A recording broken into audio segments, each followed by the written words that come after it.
Well, hello there, Apple Bites. This is your Apple Bite Written Ralph talking to you straight from our show here, Apple Bites, where to take out a bite out of the apple and share it with you.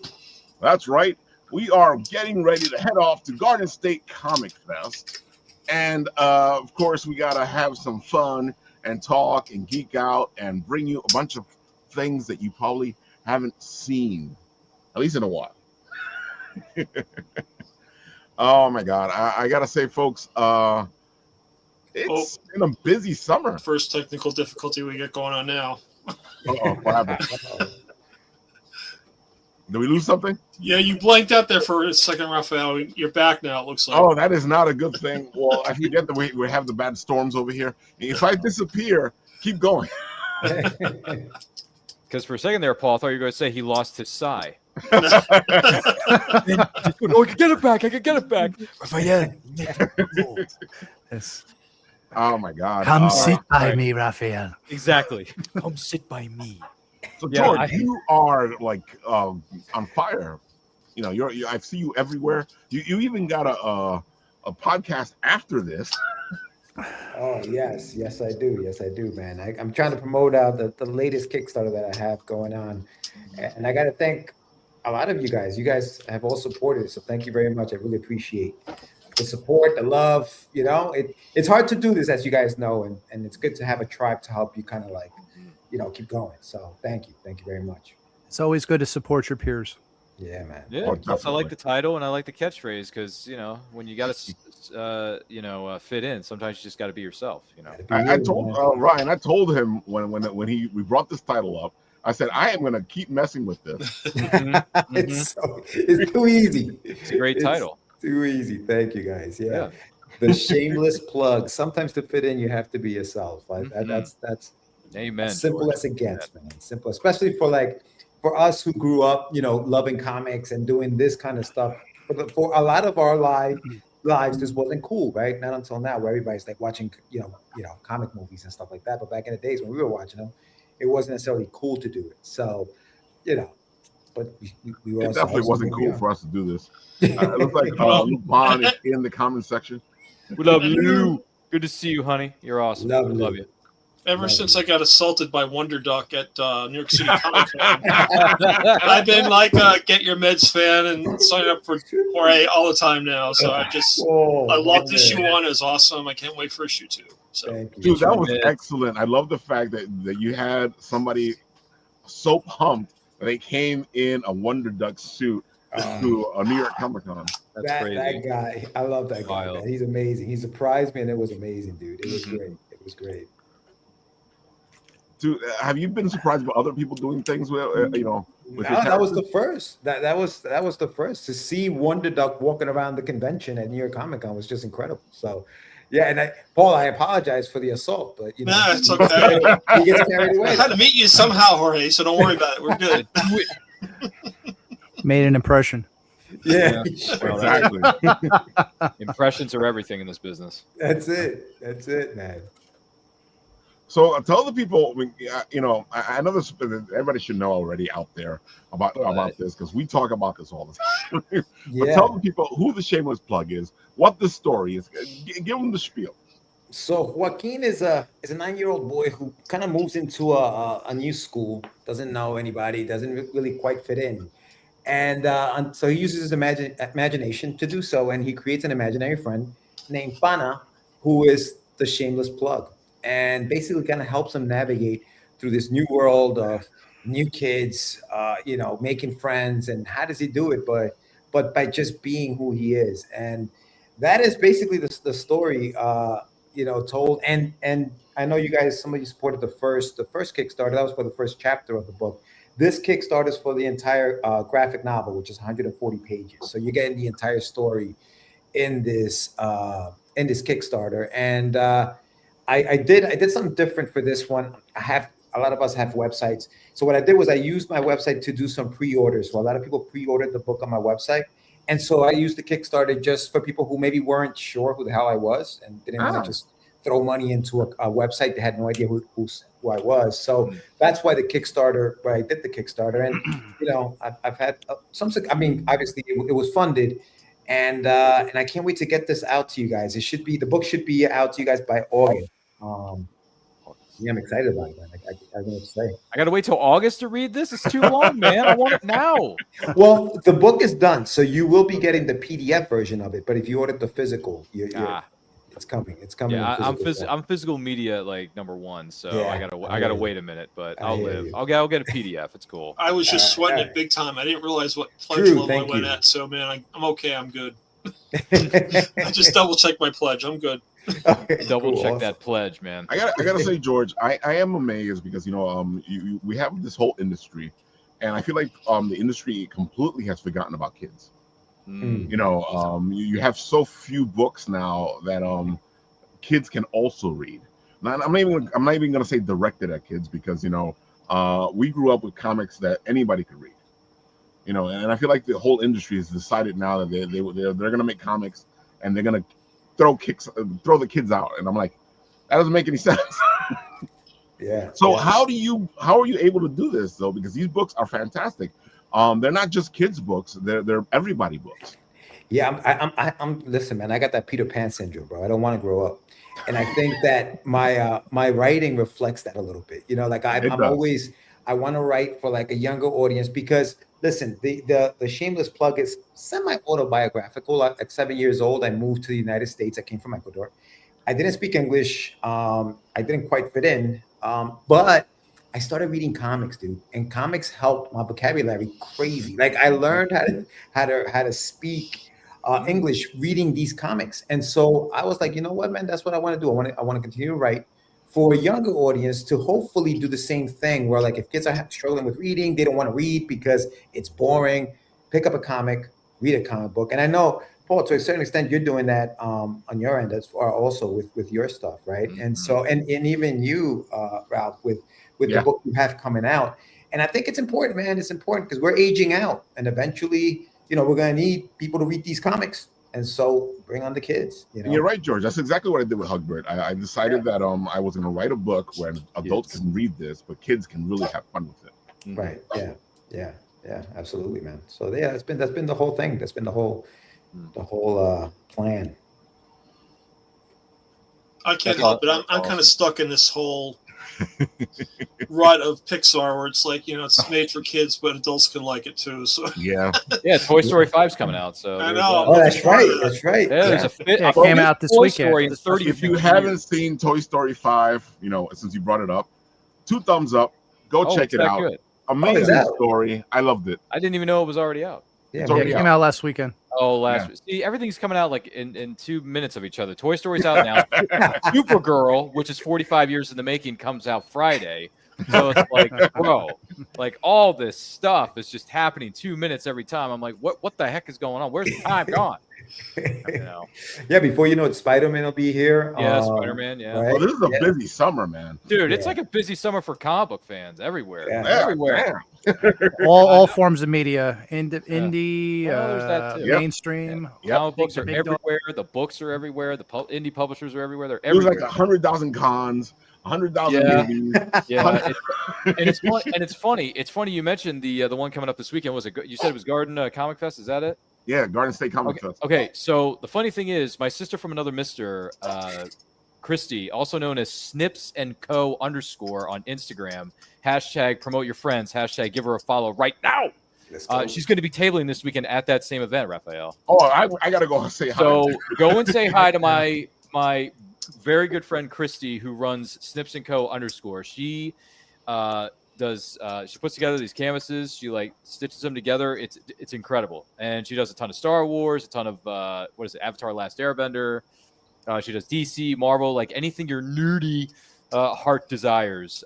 She's got something for. She's got canvases. By the way, she also has stickers and keychains. All right, so give my girl Christy a follow right now. Snips and Co _ Do it. Just did it. Thank you. And by the way, tell Christy that Ryan sent you because she'll know what that means.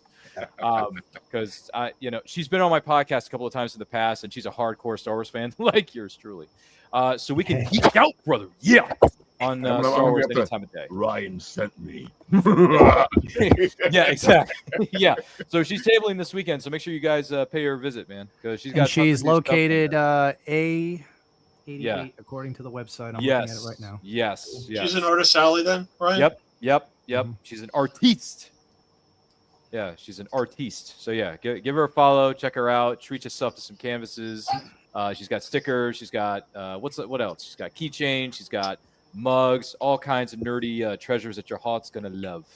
So just do it. All right. In the words of Shia LaBeouf, just do it. Or what is it? Dodgeball. Do it. Yeah. If you can dodge a wrench, you can dodge a ball. That's right. You can dodge a wrench. You can dodge traffic. Right. You can dodge a ball. That's right, Blake. See, man, Blake is. I got to be honest with Blake you. is right, on man. it. He's Blake on it. is Yeah, Blake is on it. He's quick on my quotes. He's getting quick on this. Maybe we should have Blake on and I quote. Hashtag always promote your stuff. I think you should have Blake on in the work. Yeah, we should get Blake. We should get Drew on there. Drew, I want to see you on set. We can hang out, talk some comics, maybe some books, something like that. I don't know. Yeah, Anytime. George, I do have a question for you. Yes, sir. I know I've noticed that Kickstarters are having a lot of trouble, and I gotta say, out of all the people with Kickstarters, I expected your Kickstarter to have like this major support. Mm-hmm. Yeah. You know, Well, so what I mentioned about my website. So I think part of the I guess quote problem, I guess, and it's not really a problem, is that a lot of the people a lot of people have supported it, but a lot of them have come to my website to do it. right? They bypassed Kickstarter. So, which I was surprised by, but I guess, people just don't want to sign up to new things or more things, given the emails out there. And, my website works like a regular, like you just order it, you just pre-order it there. So I think that's worked on my favor, but obviously the numbers look different on Kickstarter, and it is what it is, man. I'm happy that I funded and I've met new people, I've had new followers. You guys obviously have come on, so yeah, it's all good. Oh, George, definitely. how many books do you have? As far as how many did I print? Oh, yeah. How many are in the Shameless Plug series, or maybe outside the Shameless Plug series? Like, Yeah. So the Shameless Plug is one book. It's 140 pages. Outside of the Shameless Plug, I published two other titles: The Adventures of Wonder Duck, which is like an 8-issue miniseries right now, and a book called Rust 5377, which is another graphic novel. It's like 6 issues combined. It's another graphic novel. So in total, I guess you could say about three titles in total for me. that's awesome. So I was asking because I know we had just had someone said that there's not a lot of people going into the kids space. Mm-hmm. Yet the kids space is very lucrative for graphic novels. So why aren't more people going into it? And so we did just have a discussion at BattleQuest with the buyer at Scholastic, and we got some insight into the data behind why less people are going into the kids graphic novel side of things, even though the sales are really good. And so what it is that the sales of books to schools through Scholastic were so good that there was an oversaturation of creators who tried to get into it, but the creators didn't think conceptually about the psychology of how to write a kid's book.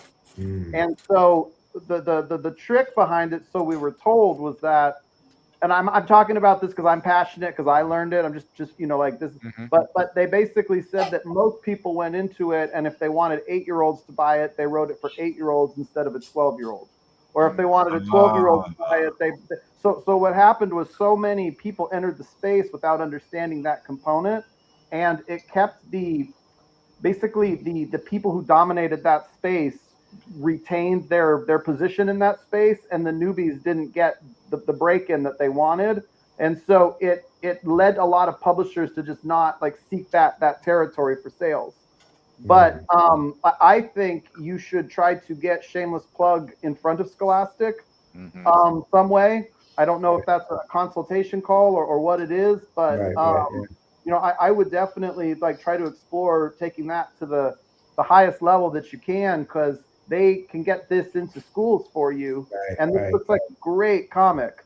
Thank you. So I don't know if that's, what step it would take to make that happen. But that's what we learned, why the book market space for young readers hadn't had growth from the outside the way that you would think they were, because of the numbers.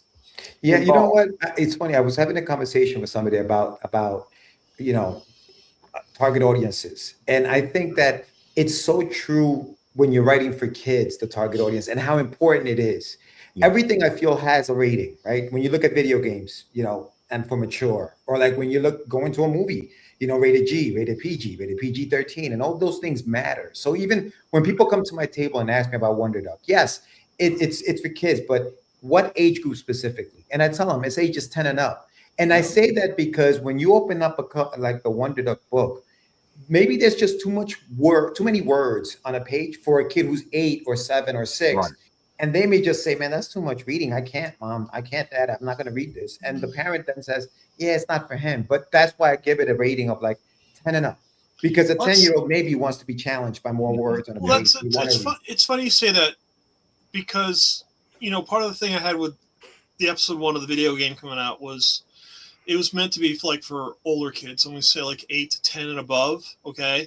But I would have parents come to my table and they had like a 4 or 5-year-old and I said, is this appropriate? I said, the way I look at this is an opportunity for you guys to get together to read. I mean, it might be too old for the kid, but there's no reason why the parent can sit down and make a moment, and I think we're missing that a lot. I think we're kind of putting the onus on the kids to do everything. It's like, well, you're missing this understanding of parent-child relationship. I mean, sitting down and reading a book together is phenomenal. Oh. If the parent likes it, the kids like it, they're going to want to do it no matter what, You know what hurts, what bothers me sometimes when I'm at a con and I'll see a parent have a bag full of all the stuff that they want. And they bought everything they want. And then the kid comes up to my table, picks up a book, wants it, asks me how much it is. And because it's a $10 book or whatever it is, and because I have to price it the way we do, the parent says, nah, forget that. We're not getting that. He's carrying a bag of freaking all the stuff he wants. All the Funko Pops you spend $100 on. Because you're going to get them signed and then you're going to flip them like they do on eBay half the time. Sorry, but there is a market for that. Yeah. I've seen that.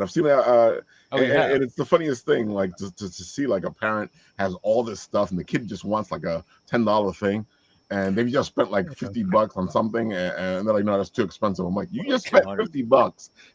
I spent $200 on this action figure. What are you talking about? And then even the same thing but there's a lot of indie stuff that is on the rise because indie is where a lot of the revolutionary and a lot of the new ideas come from.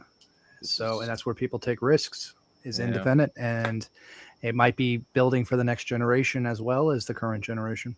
It's funny because like Ryan and Blake, you guys were quoting them Teenage Mutant Ninja Turtles and where they come from. I can love those movies. Yeah, they were indie, and all of a sudden, geez, man. Yeah. Well, trivia question. I think Ninja Turtles was independent until 2010, and then it was sold. And then it was sold to Nickelodeon. No, I think they got bought out before then. I was going to say, I think it was before Eastman and Laird came out with it when I was still in college. I'm now dating myself, man, because it was 85. That was a long time ago. Came out. Oh, everyone is young at heart here. Don't worry about it, man. Yeah, we're all young at heart. In 84, okay? They came out with those turtles in 84 in black and white.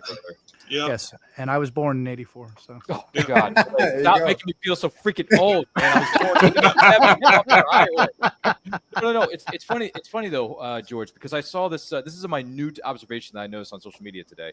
So, an indie writer that I follow, ZB Steele. All right, his name is ZB Steele. Feel free to give him a follow. He writes fantasy novels. He's a pretty cool dude. So, for Father's Day, it was him, his wife, and kids. And every year, what they do for Father's Day, as far as what I got from the social media posts on his Instagram feed, is that they go out of their way to go to a bookstore, and he gets a book for himself, but he also makes sure that his kids get books too. Yeah. And then he also reads with his kids. Yep. And I'm like, bro, it's never too early or late to start reading with your kids. It's never too early or too honest to God. Now, I know exactly what you're talking about, Ryan, because I decided a long time ago, if my daughter comes up to me and goes, I want this book, she's going to get that book.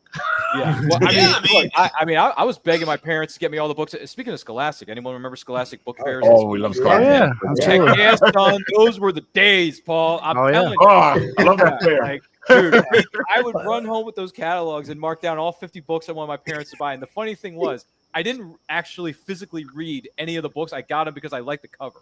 All right. Honest to God, I got them because I like the freaking cover of Animorphs, Boxcar Children, Frog and Toad. What was the other one? Amelia Bedelia. Fear Street, Goosebumps. Yeah, Goosebumps. Goosebumps was huge in the 90s, man. Big in the 90s. By the way, my favorite was The Girl Who Cried Monster, all right? Just that was the best. There's a lot of good ones. It was Magic the best School book. Bus was another one. Favorite episode. It was You're in for a scare, Blake. You're in for a scare. Yeah, you're in for a scare. Stay out of the basement. Exactly. Yep. That was another one. Stay out of the basement was a good one. Yeah, I remember they actually said that in the show and the book. Stay out of the basement. Exactly. With, that was a great too TV much show away. too. I grew up watching that. It was great. It was some of the I best. love the intro. I love the intro with the so dog with creepy. the glowing eyes. Yellow eyes. Yeah. Yeah. Oh god. Yeah. So, One George, of these days, Raph. One of these days, Raph. We got to make a '90s show. Of course we do. You know, this is right up my alley. Oh, it's right up everyone's alley. Yeah, Paul, you remember the '90s, right? You were there. I hate to say it, Ryan, but I can go back to the '60s if you want. So Nice. Some of the 60s stuff is really good. Old Hanna-Barbera. When I think of the 60s, I'm thinking Scooby-Doo, two things. Josie and the Pussycats, Yes, I Magilla Dream of Gorilla. Jeannie. Two things I remember about See, Lupin says that I bought comics for the covers for the longest See, time. to a certain extent, not many, but a few comics I will buy just because I like the sick ass covers. Well, I gotta be honest. The bronze, the silver, and the golden age had some of the best covers of all time. Not for nothing, right? But I go to the store now, and they've got Absolute Batman, and they've got 20 gazillion copies of the same issue. The same. And so I'm spending, $8 an issue. I said, so essentially, I'm just buying a cover now at this point, right? Because the comic's the same. So if the cover sucks, I'm not buying it. I'm sorry, guys. It's not worth the money. Always judge the book by the cover. Exactly. They have to buy that book to get the cover. Exactly, to get the better cover. Or they could get it signed by all 8 writers and then get it graded and slabbed, like my best friend in Pennsylvania does. So it looks like George got a nice little upgrade there on his numbers, thanks to our pal Drew. Dude, yes. Congratulations. Oh, man, thank you very much. It's a great Kickstarter. I'm happy for you, George. Thank you, man. Happy for you, man. Happy to be one of your backers too. Happy to be one of your backers. Oh yeah, I'm happy to be one of your backers as well. Yeah, baby. Folks, I'm gonna have to back this after. You got to do it, man. You got to do don't it. Don't make a shameless plug to your house. Blake, if you want to fit in, you gotta just be yourself. It's the place to be, man. I'm just happy he wore my shirt without asking him. So there he is. Holy crap! Ooh, look at this vicious looking demon here. Holy crap! I gotta say, speaking of plugging people, I know. Yeah, we were talking about indie creators. What's the elevator pitch? Our pal Drew's been doing this for a while. I remember when I met you at New York Comic Con, and the whole reason that I started talking to Drew was because I passed by his booth. I saw the covers. One of the covers looked so D&D. I was like, whoa, I gotta go talk to this guy. Yeah, dude, this is so. Speaking of covers, that's exactly what caught my attention. Jeez, that's Patrick Matchy. Oh, who did that cover? So, and that is, as you can see, that is the tribute to classic X-Men, where Magneto's holding the X-Men in his hands. Oh, so it's one of my favorite covers. Although I'm not saying it's like 100% that, but it's in homage. It's the homage. Yeah. Da-na-na-na-na-na. I think it's I think it's really cool when the main bad guy is super big on the cover and his hands are being holding, like Apocalypse. Yeah, exactly, in the clutches Nice. of Reptalis. So that's So essentially, BattleQuest got a kind of a partnership license with Plaid Hat Games to develop a comic book based on their best-selling. Thank you. Yeah, their best-selling game, Summoner Wars. That's cool. So as a small press, we make independent stuff, and you can imagine how much independent stuff. It's hard to sell independent comics in the direct market, in the book market. Yep. So the idea was that we wanted to work with game companies to basically develop their tabletop games or their role-playing games into comics to flesh out their stories. And it works for us because they've already got the story. You know what I mean? Or we just have to kind of mine the story for mine the assets to build the story around it, but it's all there. And then, it works for them because they've now got a story that they can put to their game. So we can bring their gamers into BattleQuest, and we can bring BattleQuest into their gamers, and it's just a nice way to partner and work with like minds and build story. And so the Summoner Wars 1 is going to be available to pre-order now at your local comic shop. We're through the massive Indies section of Lunar, and we're with Universal. Our FOC for that final order cutoff is August 17th, so people got time. Mm-hmm. And we have two covers. We've got the regular cover, and then this cover, cover B, it comes polybagged, and it has a playable card, which is exclusive to the game. And the only way to get the card is to get cover B. Although I do believe that Plaid Hat is providing cards for their subscribers, so to be clear on that. But and so we've been building this comic for a couple years now, and we're finally ready to share it. And I have kind of taken a back seat on the story of this one. I've sort of helped kind of come up with a general direction we could go with it, but the creator of the game, this guy Bistro, Mr. Bistro, he came in and gave us all the details on the rules of Summoner Wars.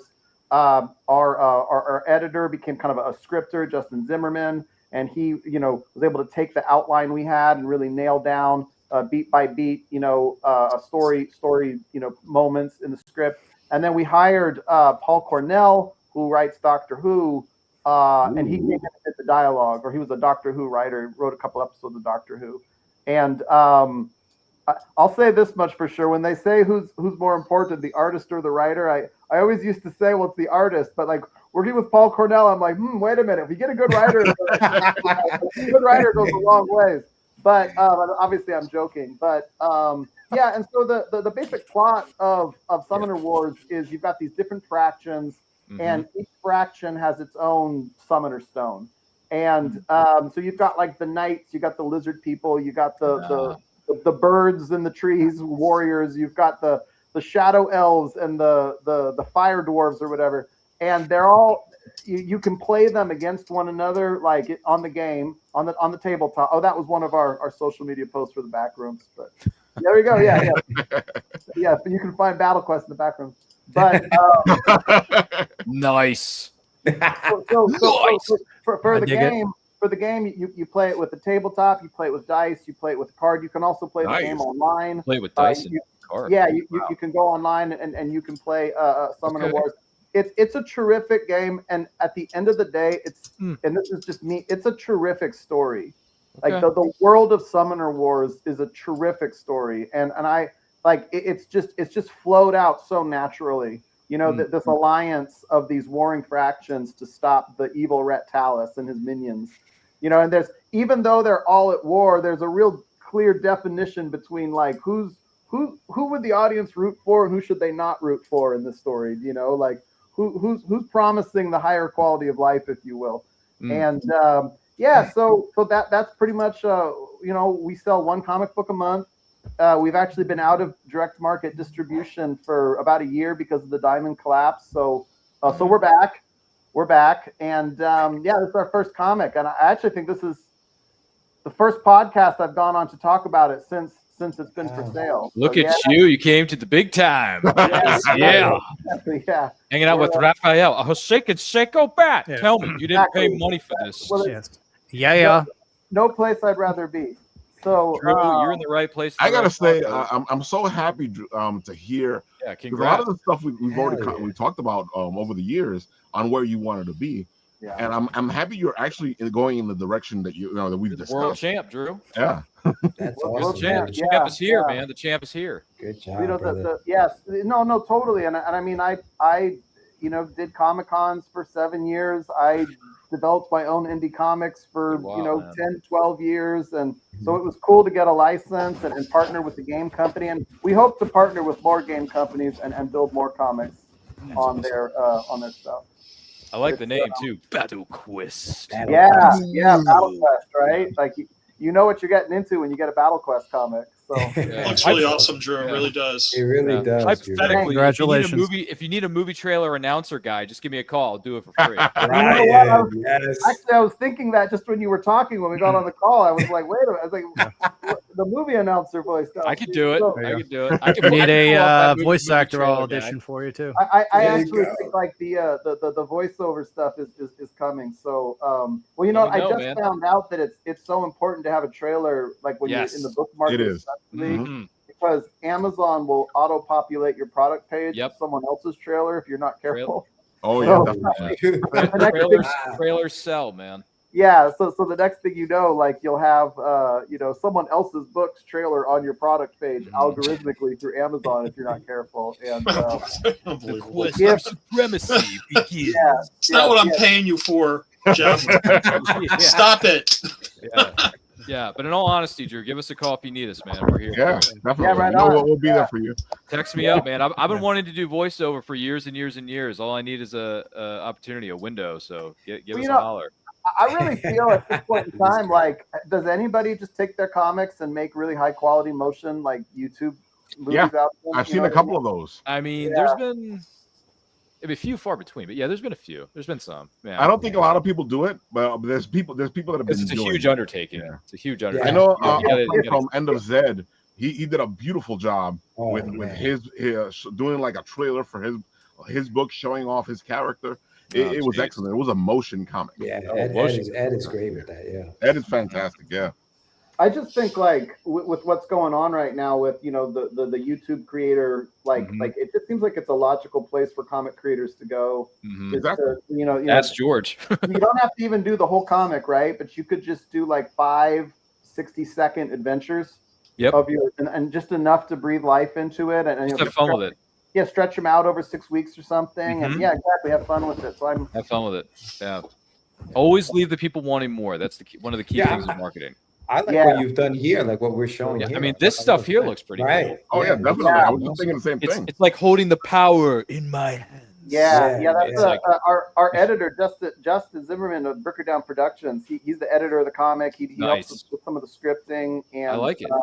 He supervised like a lot of the art, got it all together for us, and that's his work on the motion comic. It's cool, man. I like it. Yeah, it's really it's cool. Intriguing. It entices. It dazzles the eye. Well, and it's like the game had all the components there, and I feel whenever we go to like our tabletop game stores or our RPG stores or whatever, it's like we see these worlds that you can buy and you can play, but it's like I was like, man, where's the movie of this? Where's the novel of this? Where's the comic of this? Exactly. Right? And so hopefully that's where BattleQuest can come in and help, because the gaming store or sector especially is one of those, like, it's a stable market, it's a profitable market, and it's also a market where independents can thrive, because game store buyers or the game store owners buy a lot of indie games. And people who go into the game store aren't necessarily just looking for what's coming from the big 2 or the big 5 in this case, but they're looking for what independent creators are making. And I think that if you're an independent game creator, and let's say Dark Horse wants to make it, or IDW wants to make it, you might have to give up some pretty substantial rights to your IP for those kinds of contracts. Definitely. Whereas a partnership with BattleQuest can get your story created, and I think you keep your own rights. You keep everything in house with you. So that's another component of what we were offering to try to get. But I'm thrilled for this book. I'm going to say this straight up. I think it's going to be one of the best comics in 2026. Dude, it looks good. The art looks fantastic. I like the idea that it's a game, and that it's not just a video game. It's also a game you can play in real life. It just makes it into something else. And Plaid Hat, they have just a terrific lineup of games. I hope that the comic book can bring more, comic book readers into Plaid Hat's world, and vice versa. Because like a lot of what I do as a comic book creator doesn't always translate all that well into comic books, because comic books are such a collectible market, and I'm more of a story person. You know what I mean? Whereas like George, like when you get into, like, if you get in front of Scholastic, they are story people. The book market is a story market, but the comic book market is a collector's market. Yeah, it is. Correct. And so it's taken me a long time to really adjust to, like, so like the story doesn't carry it. You know what I mean? Like I've got to have, like, 20 exclusive covers and things like that to get people to collect. But, it's crazy now. What's a story? No. Yeah. What is that? Right. What is this you speak of? Well, I think what it is people Blake. still do want the stories, but they'll go find them from Image, right? They'll go find them from IDW. That's what they'll. Whereas, like, with the independent comics, it's it's really, really difficult to get people to kind of be like, oh, there's a good story in this independent comic. Because if it was that good of a comic, why isn't it with Image? Right. Why isn't it with IDW? Why isn't it with Dark Horse? That's the consumer's mindset. That's the mindset. I don't understand why that is the consumer mind, but I've seen it. I've talked to people, and you know, because they bitch and complain a lot about the big two. As soon as you tell them, oh, well, this indie comic is doing exactly what you just said, they're like, but they're not the big two. Yeah. Well, you know, Marvel and DC in particular do a great job of making sure that they're in front of you constantly. Oh, definitely. Like, you know, whether even when you go to Comic-Con and the pirate booths are there, and the pirate booths are selling all that Marvel DC stuff. Oh, and, you know, George, like what you were saying about how like the parent has bought all that stuff, they won't buy the book for their kid. I'll bet they got a pirate poster. Oh, definitely. Right. Yeah, that's true. And whoever's selling that poster doesn't own the rights to it. But Marvel and DC aren't going to enforce that because it just keeps their stuff. It helps them out. Yeah, that's true. It helps them out in the long run, and it makes it that much harder for us. Yeah. I will show you guys because our pal Zed did a great job with this, so I have to show it off. Hold on. Oh, that's the end of Zed stuff. Yeah.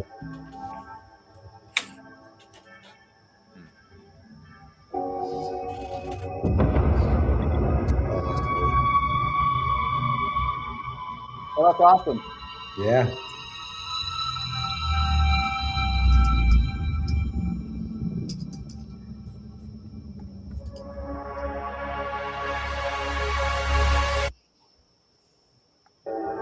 Yeah. Jeez, that's almost like Twilight Zone. Yeah, that doesn't even give it justice. I'm telling you, folks, it doesn't even give it justice.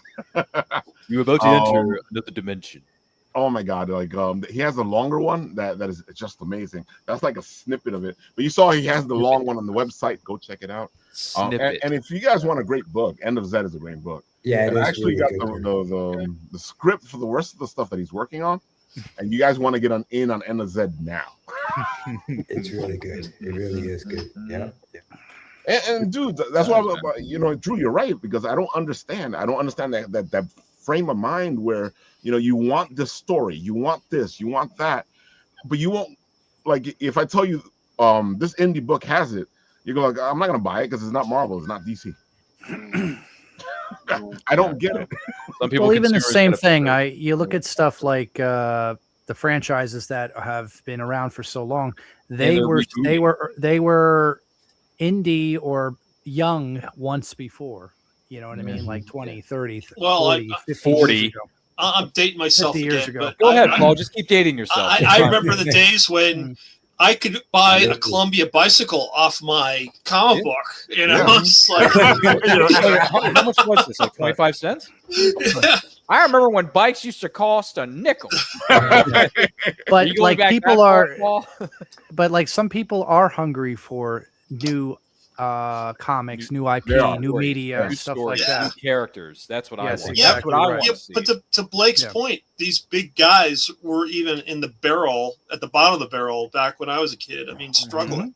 And it's only because of the name recognition, notoriety, and just the rehashing of stories over and over again that they are anything. And, you know, that's what I love about the indie scene. I mean, I've got more indie books now than I do of regular books. It's getting atrocious. Good on you, Paul. Yeah. Absolutely. Bring out those long boxes of comics. Yeah, man. I got yellow boxes for all my indie books. I got like 10 of them. Yellow boxes. Yellow boxes, yeah. We're color-coded in his music. Yeah, it's the only way I can tell. It's the only way I can tell. In a world of yellow boxes. Yellow boxes. I can pull it up and show you if you want. Oh man, we could cut together so many trailers with these voices right now. I do voices. Yeah. What do you mean you do voices? Well, I do voices. You know? So I hear voices all the time, and I talk. I know. Drew's hearing voices. I'm going to leave those voices alone though, because they get me in trouble. Voices. So, Drew, you besides this, you have other great stuff. You know, amazing stuff. Tell the people all the other stuff that you guys work on. Oh boy! Well, next year we're launching the Mech Extravaganza. So it's basically 3 comic books that are going to deal with mech war action. You'll get Nomad the Unconquerable, he's a demigod that battles an alien mech. You'll get Steel Siege Battle Lines, which is it's literal mech on mech combat, and then you'll get the 27 Rung Clash, which is It's like kaiju versus mech action. And Ooh, so we're gonna be selling Shut up those. and take my money. Yeah, shut up.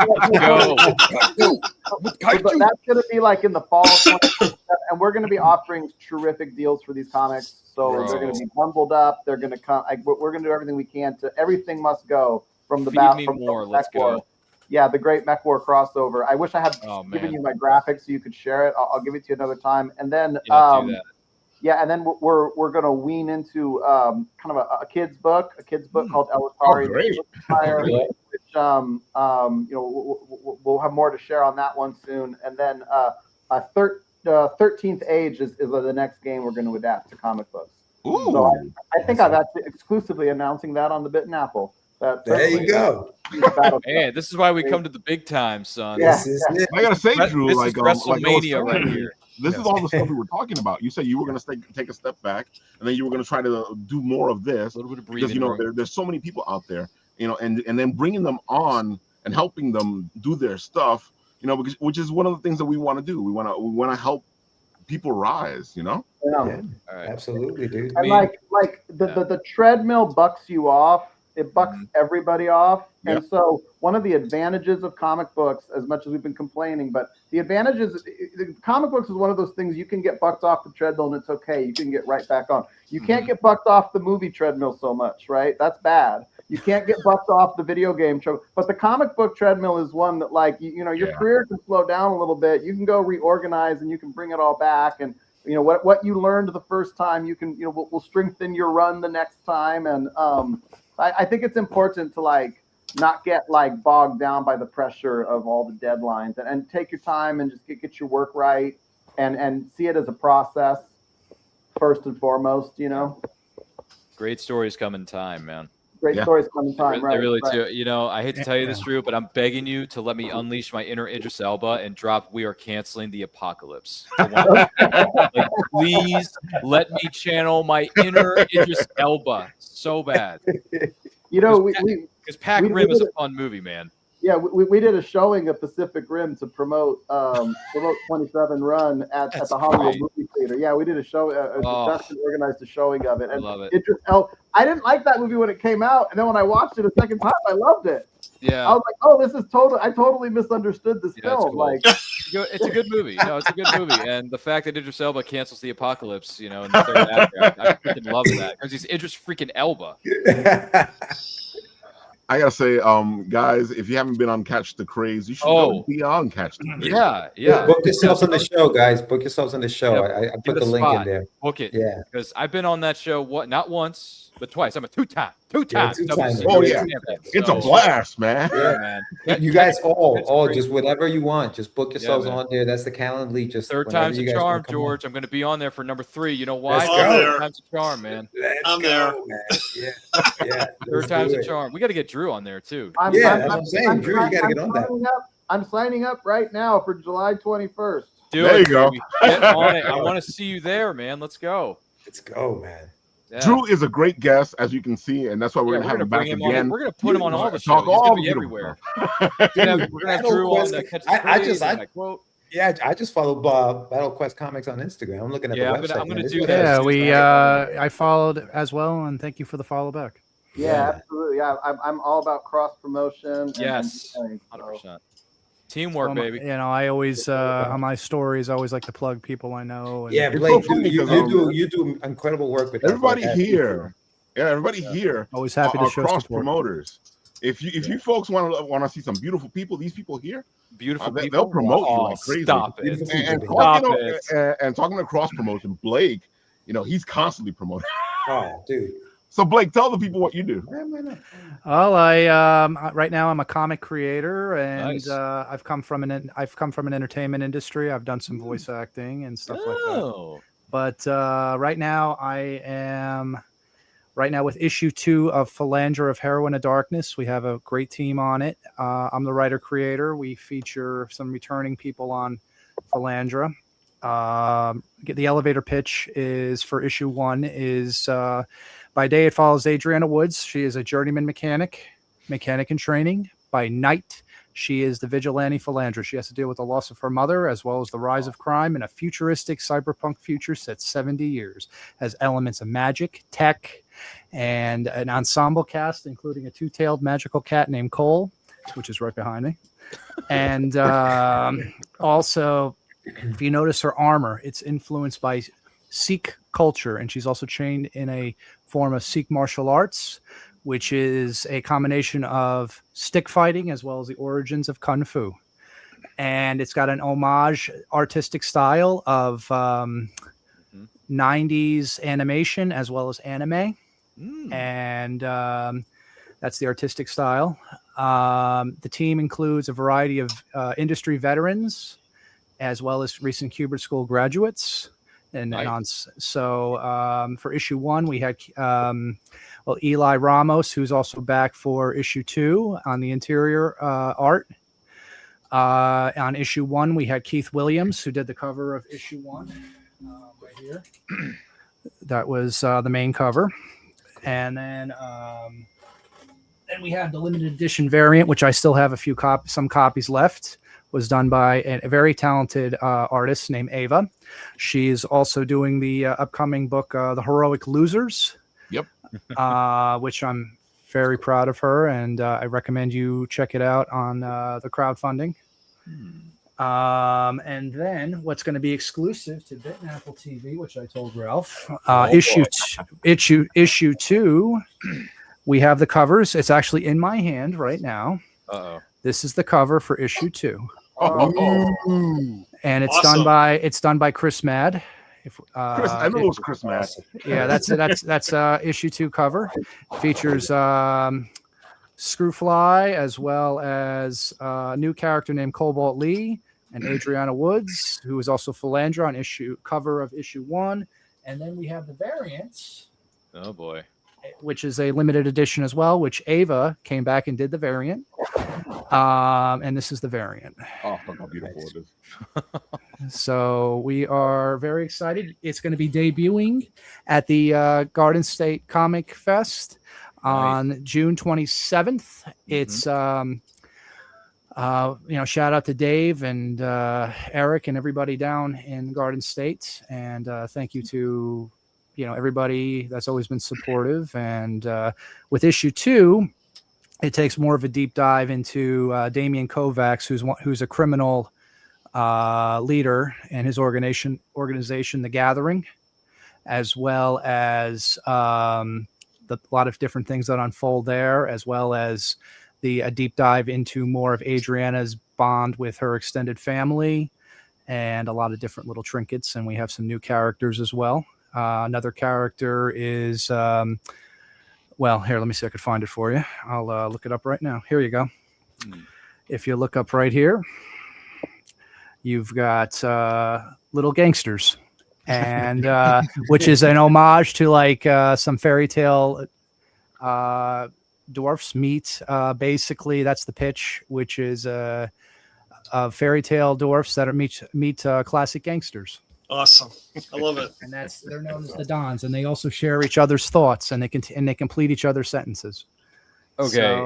So are you going to make the Garden State Comic Fest cover with that same design for the book? Which one? Oh, the one I'm looking at right now on Instagram. That's my promo thing. That's my promo thing. That I'm going to be at booth A81. You're only going to be a few blocks away from Christy. So yes, I'll have to go over and say hello, or she'll have to come and say hi to me. And also the rest of the team is who else? We got Justin Birch, who returned. Oh, that's my BFF right there. Absolutely. I'll have to check. I'll have to check. Look how great those canvases are. Absolutely. Incredible. And by the way, the fact that she's got a Batman Beyond one in her promotional materials, I'm like, hell yeah. Oh yeah, I love Batman Beyond. I love the part. Yeah. Let's side tangent. I love the scene where when Bruce Wayne had the speaking of 90s early 2000s homage animation. Speaking of that, I remember the scene with when Bruce thought he was crazy and he had the voices from Shriek. And then Terry McGinnis gets up and goes, "Well, how'd you know the voices weren't coming from you?" And he goes, first and foremost, I'm not crazy. I hope your second reason is more convincing. Well, the voice kept calling me Bruce, and in my mind, that's not what I call myself. And he goes, and then he goes over and he's like, oh yeah, and then he gives him a look back. What do you call yourself? And he gives him a look back. Obviously, it's Batman. And he goes, and then he goes, well, that's nice. And then Terry goes, but that's my name now. Dude, that's so cool. And I years and years ago, I met both Kevin Conroy and Will Friedle at two different events. They were both wonderful gentlemen, great guys. And it's sad that Kevin's no longer with us, but every time I read a comic, I'm always hearing Conroy's voice as Batman. And the funny thing is, Blake, that the fact that you're friends with my friend over there, Eli Ramos, Eli is a friend of mine.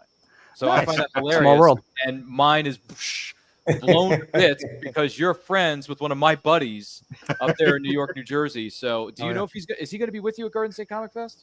He will not be there, but I did a show recently. We did Mutant and Proud. And then I will be with him. He's going to be there both days, but we haven't been announced yet. But we're going to be at the RetroCon in Oaks, PA. Eli and I are going to be there. I'm going to be there on Saturday because I'm have to split my weekend into two conventions that I have not announced yet. But sounds about right. But Eli is going to be there both days, and I'll be there on Saturday. Of that month, and then I think that's September. I think September 12th and 13th. Yeah, I will be there. This once again, we're going to shock everybody. This is an exclusive to Bitten Apple, whatever it's called, Written Apple TV. I'm going to be at RetroCon as well. Oh, nice. We'll have to come say hello. All this stuff being announced at the same place to say that.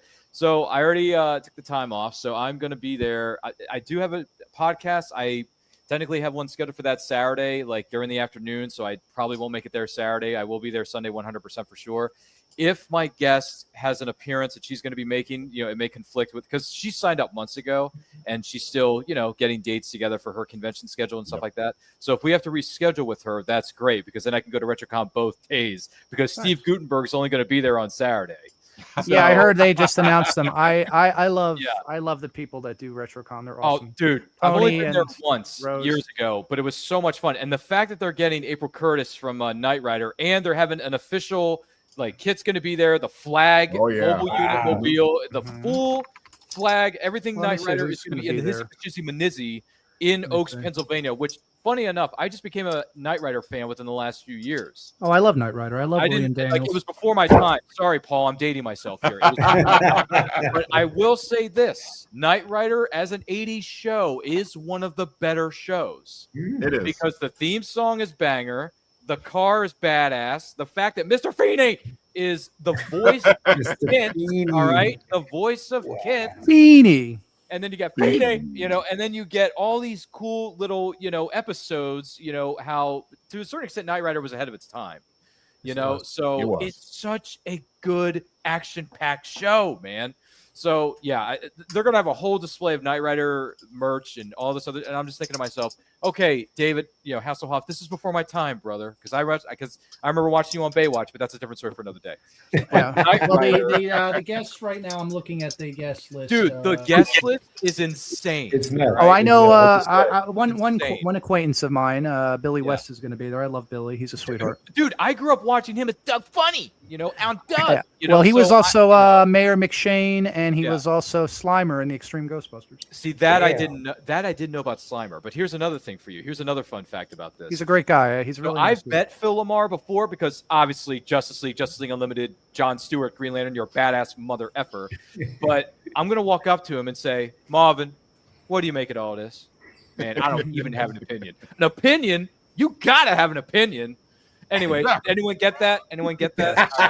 Yeah. That's a little before my time, Ryan. Oh, come on, man. You've never seen Pulp Fiction.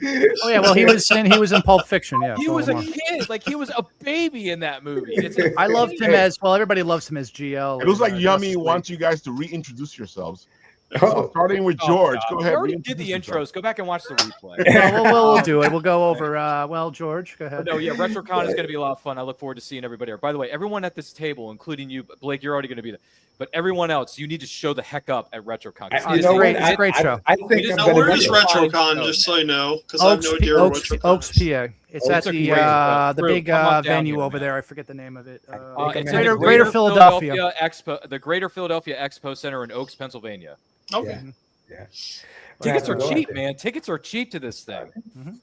Also, shout out to Frank with Migo Toys. He does that show a lot. I love Frank. RetroCon is freaking awesome. It has the 80s, which I came later on, but I grew up in the 90s, so it's got 80s, 90s, everything, and I'm just like, yeah, I'll take it. Shut up and take all my money. Somebody else who's listening to who Ralph knows is Mindy Indy. She's listening as well. So shout out to Mindy Indy. PT Comics, what's happening?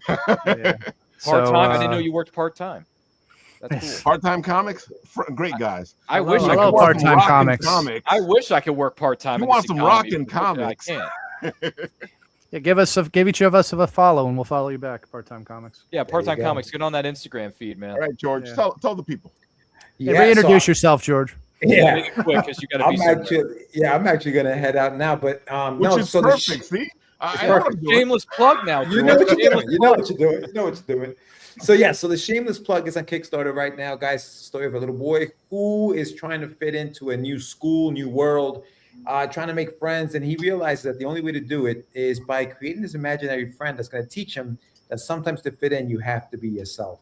The Kickstarter is live now. I have 23 hours left. Tomorrow at 8:30 p.m. is when it'll be over. So please make sure you pledge to it. I am doing a stretch backer goal. If I reach 60, I raffle off an indie comic from one of my indie friends. I'm happy you mentioned that because I wanted to talk about that before you left. I love what you're doing there. Thanks, go ahead, explain it. So if you scroll down, so inside the book, I mentioned this to you guys. Growing up here in the States, coming from another country, trying to learn the language, I used comics to learn, to read and all that other fun stuff. So in the book, Joaquin, who's the main character, he's at a comic books. He's actually in front of a spinner rack where there's a bunch of comics that he's about to decide which one to buy. The comics on the rack are real comics from friends of mine in the indie space. So I have, I think I have Path of the Pale Riders up there. There's a book called The Mighty Mascots by Keith Gleason. Both of those have already been won by somebody. And so what I'm doing is every 20 backers that I unlocks a new book. So there it is. So I'm spinning a wheel tomorrow night for somebody else to win a book from the spinner rack. End of Z is on there, as you can see there. So, and how much can I pay you, George, for that? Yeah, how much do you need me to send you Venmo to make me the grand prize winner of this giveaway? So I didn't say that. I'm sorry. What was that? Oh yeah, Paul and I were speaking. 20? Did you say 20? Was it 40? George, you want me to Venmo you 60? I'll do 100. Try and type that. No, this is getting good. Maybe I won't leave. So we're doing that. So we're 3 backers away from unlocking a new spin on the wheel tomorrow. And man. So we're having fun with it. Thank you guys. Thank you, Ralph, for having me on. You guys have been amazing. Love to here on the panel, people watching, Lou, who's always out there. Thank you guys so much for the support. We love you, man. And I look forward to seeing you guys on Catch the Craze too. So make sure you sign up. I got to sign up for part 3, man. We got to make this a trilogy between me, you, and Sam over there. You know what we're gonna do? Me and Ryan are gonna show up on the same day. Yeah, I don't know if they can handle that. I don't know if George. I've known Sam for years. I don't think Sam can handle that. Ralph, if you're gonna go to RetroCon, maybe we do a little carpool and head out together. If you want. Ralph, please come to RetroCon. Trying to tempt me to go. I want to meet all of you in person. Like I want to see Ralph. RetroCon looks like it's gonna be a thing, man. So it looks like it, baby. Look, even Yummy's like, well, I'd go, but it's 6 hours away. Dude, do it anyway. It's worth the drive. I drive 2 hours and change to get to this thing. It is so worth it. Another convention I would recommend too, as Ralph knows, the Urban Action Showcase. Oh, definitely. In Manhattan. Oh, in Manhattan. Sorry, that's a little above my pay grade. That's a little above my pay grade. Well, guys, I'm gonna head out. Thank you again, man. Love you, man. Take care, man. Take care. Good seeing you. Congratulations. Thank you. Thank you so much. Peace. Yep. So He's a good man. He's a good man. I like that guy. We need to bring him back. Yeah, George is good people. It's good people. George is fantastic. Yeah, that's a great looking comic. I mean, he's got so Yeah, definitely. But this, on the other hand, Nomads. I will do a shameless plug to the Tridents, This is Steel Siege, like yeah, I was born in 1980, so like. Oh my God! I grew up with all these epics that I only found out later on. I found out later on that none of these were very profitable. Like unless all my favorite movies except Star Wars, nobody watched. But well, I don't know. They were good VHSs. But no, yeah. So just we're Battlequest Comics. You can find us in the direct market. You can find us through Lunar Distributions via Massive Indies. You can find us through Universal Distribution. You can order us directly to your comic book store. You can use the comic shop locator, obviously, to find a store near you and pre-order our comics monthly. You can also go to Midtown Comics or Golden Apple Comics or Third Eye, and you can order direct to your home. And then through the book market, you'll be able to find us. We're distributed by IPG, so we'll be in Barnes and Noble, we'll be in Books A Million, we'll be wherever books are sold, basically, for at least the next few years. And so please take a look for us. I'll be looking for more things to hustle as time goes on, but right now we're really focusing on Summoner Wars, which you can order it a pre-order up until August 17th. And get that collectible limited edition cover B for just $6.99 and keep it safe. It'll be worth $100 one day. So, there you go. If I slap it, it'll be worth more. Yeah. I was gonna say, get graded into slab. Yeah, they're gonna have the slab guys at many of the conventions. Yeah, $1 million. Exactly. And the best part of this plan is, Drew, no one can stop. You know, Scott, you're just not evil enough. You're semi-evil. Exactly. You're quasi-evil. You're the Diet Coke of evil. You know, it's just not evil enough. You're not. Okay, I'm sorry. Raph, I gotta go on mute. I'm sorry. I'm laughing way too hard. All right, Blake, go ahead. Tell the people. Go. I thought I was good at quoting stuff, but man, Blake. Blake is good. Blake is good. Blake has the number. I'm just crazy, man. And plus, Blake's I'm got adorable. the number. So. He's Blake, got me figured. tell us who you are. Go for it. Well, again, I'm Blake Zawadzki. I am the creator of Felandra, Heroine of Darkness. Again, I have issue 2 debuting at the Garden State ComicFest. It follows Adriana Woods, Felandra, and an ensemble cast and crew and then issue 2 debuts on the 27th. Actually, they're by choice. I'm still indie, and it is. You can actually get issue 1 in select stores in New Jersey and California.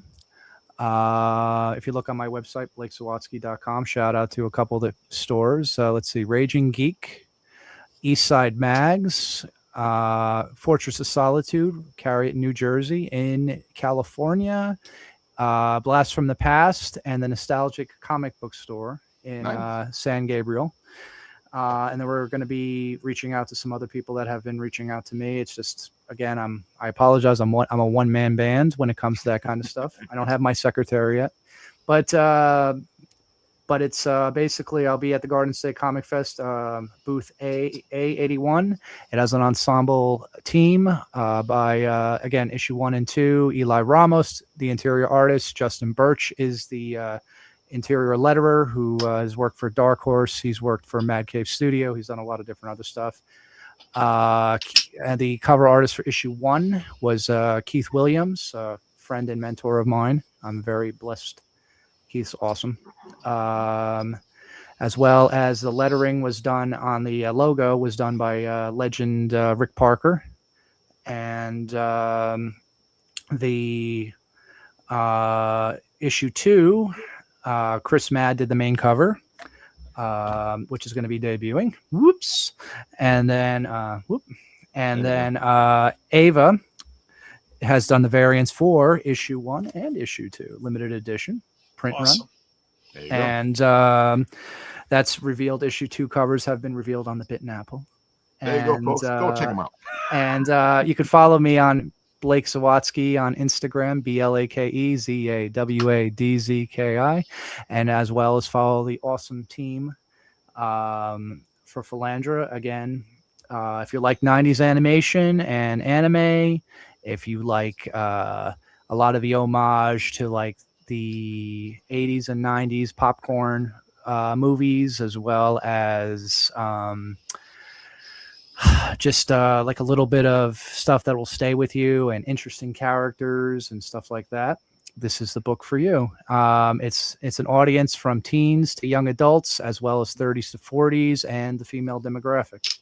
So we're just excited, and we're just getting started. We're already starting early work on issue 3 and many other little surprises. But again, Blake's a busy man. I am awesome, a busy man. I can't wait. I can't wait to get my copy. Yes, thank you.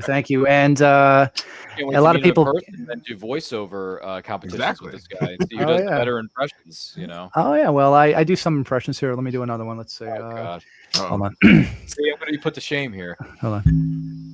Goodbye, Charles. I am Eric Lancher, Magneto from the X-Men movies, but my real name is Sir Ian McKellen. And I had a great time with Peter Jackson making a small movie called The Lord of the Rings. I stepped into my little spot as I looked up onto camera, and I was there, and I had a nice pointy hat and a magic wand. And it was great talking to Peter, and he used to give me the lines. And I also was in some other things too, like the Scarlet Pimpernel. See, folks, you can't say we don't give you all the geeks. I can't. I can't compete with this. I can't compete. I'm not worthy. Here's a favorite one for that Paul always likes. Hold on, let's see. Scooby-Doo! Raggy! You know, it's funny because I grew up watching Scooby-Doo and the Reluctant Werewolf as a child. That's a great one. Yeah. Anybody remember that mini movie that they made? Yeah, that was I got it right here. Fun. I have it right here on my. Oh, look at this, folks! He has all 50,000 Scooby-Doo movies in his collection back there. That's great. Ryan, what do you do? Yes. What do I do? Ryan, tell us what you do. I don't do it. Apparently, I don't do anything compared to Blake here. Oh my God. Blake is killing me tonight. He's just destroying me in this You're very kind. I feel like I'm getting destroyed in the octagon by Ronda Rousey. Anyway, yeah, but look at the bright side. At least the fight between Blake and I lasted a lot longer than 17 seconds. What a huge letdown that was. And by the way, Gina Carano should have won that fight. Anyway, who am I and what do I do? Well, that's a great question, Raph. Class is Pain 101. Your instructor is Casey Jones. Sorry, I watched that movie 3 billion times, Blake, and I have no regrets. But my name is Ryan. You're going to like Garden State ComicFest because they have a big, I'm sorry to interrupt you, but they got a big reunion there for Turtles. It's funny because I met the cast of Ninja Turtles a couple weeks ago at Fan Expo in Philadelphia, Pennsylvania. So that was a lot of fun. So I already met my Ninja Turtles quota. Sorry. Okay. But anyway. I know that's what you were looking forward to. I remember you were. I was, yeah. Last time you were on the show, you were like, that's where I'm going, Ralph. Yeah. You guys were in Kaiju, Brooklyn, wherever it was that weekend. Kaiju. Kaiju. And then I was hanging out with the TMNT and Smallville cast in Philadelphia, Pennsylvania for Fan Expo, which, by the way, that was a lot of fun. Check out our photos on my Instagram page. But anyway, my name is Ryan. For those of you who don't know who the heck I am and what I'm doing here, I'm a podcaster. I'm also a writer. I podcast because it's fun. I've been doing it for on and off. I've been podcasting for 20 years, but the show I do now, which is And I Quote, that's been going on for about 6 years. And we are approaching our 300th episode of And I Quote this weekend, as a matter of fact, during the Garden State ComicFest. Sorry, Blake, not to compete with you here, but it's nothing personal. It's just business. So it's all good. Yeah, I'm weeping on the inside. No, I'm just kidding. Yeah. It's nothing personal. It's just business. But yeah, Saturday, June, 27th, 12 p.m. Eastern time will be our 300th episode. Chris Brooks, who's an indie writer, is going to be our guest that weekend. And I'm giving away some stuff. I'm giving away some stickers, an autographed poster. Can't say who it's from because I don't want to ruin the surprise, ladies and gentlemen. And we're also giving away an ebook of One Man's Treasure, which is a pulpy action adventure story written by our good friend Terrence Lehue over there on Instagram. Feel free to give him a follow at tlehue or suitup.author. on Instagram. He does a podcast where he interviews indie writers, and he dresses a lot better than anyone here, including myself, because he literally wears a suit in every single episode of his show, and I feel like he wears a suit 24/7. I think he even sleeps in that gosh darn thing. But Terrence Lehue, I love you like a brother, man, seriously. But yeah, so and I quote, I basically interview indie creators from all over the world. I do it on Saturdays, 12 p.m. Eastern time. Everything we do is live because I don't know how to edit. I'm sorry. I missed that course when I was in college, Raph, because it was during Corona. Well, there's a reason why we live. Yeah, there's a reason why we do it live. Frack it. We do it live. All right.